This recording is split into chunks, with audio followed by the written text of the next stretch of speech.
Hello there. Today we're talking about Circle of Friends approach. Now, when we first came across the Circle of Friends approach, coming out of North America, Canada, this is the work of Jack Pierpoint and Marcia Forrest.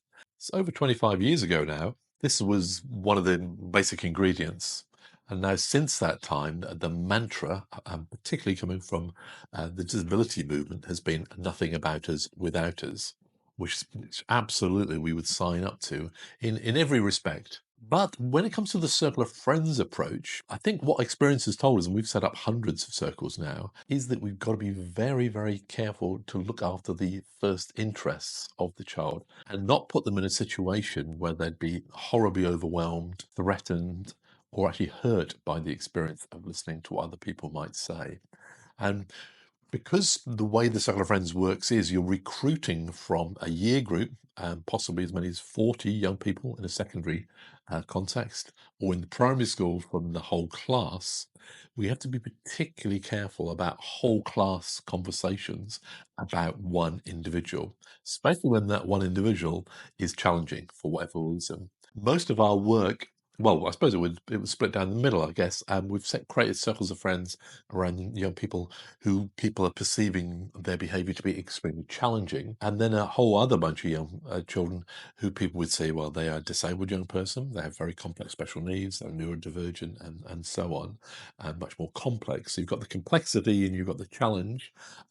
Either way, there's often been a vulnerability, a sensitivity, if you like, that most of us, I guess, would share to listening to the comments of the whole class about yourself. And now, given the questions we're going to be asking the whole class when we recruit are, where do things go well for John, whoever it might be?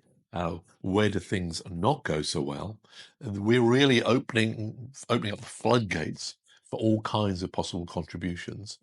Quite hard to make sure that is safe and not just uncomfortable, potentially threatening, painful, distressing for the child who's at the focus of that. And of course, they could just run out of the room. We could lose them completely, or they could just freeze up, lock up completely, and give us nothing at all. So obviously, we don't want any of these things. So to keep absolutely safe, we would negotiate with the child, a young person, in advance about them not being in the room, but knowing the conversation was happening. And then the follow-on from this, of course, is when the small circle meets, which is usually immediately after the whole class session. The smaller team can then revisit some of what the whole class has said. They are my first questions with the small circle. Well, where are things going well for John? What are those times when he's a bit off track and when things don't go so well for him? When you're unhappy for him, what have you noticed?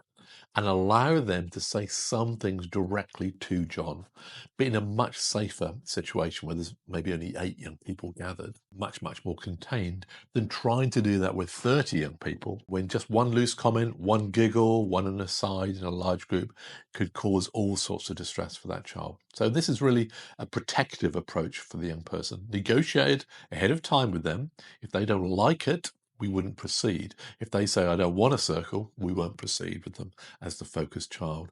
So there's lots of let-out clauses in it and lots of conversations. I think the only caveat would be if there was absolutely no issue at all with the child's behaviour, there was no challenge, no big worries about their mental health, that basically everyone was pretty upbeat about that young person in the class. Maybe their issues were purely physical, maybe around access. Possibly, if they really wanted to be present, you could safely proceed.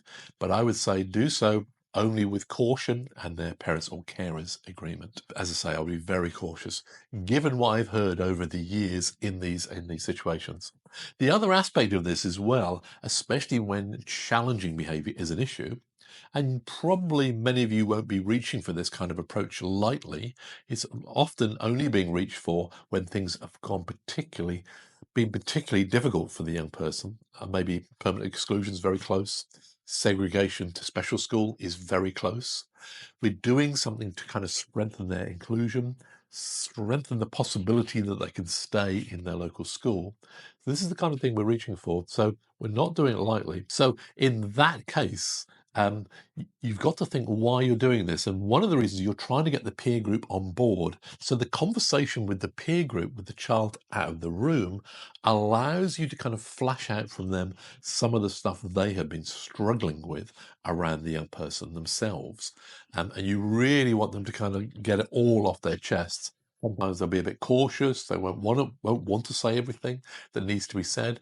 But when they really get flowing, we've found some of those sessions very therapeutic.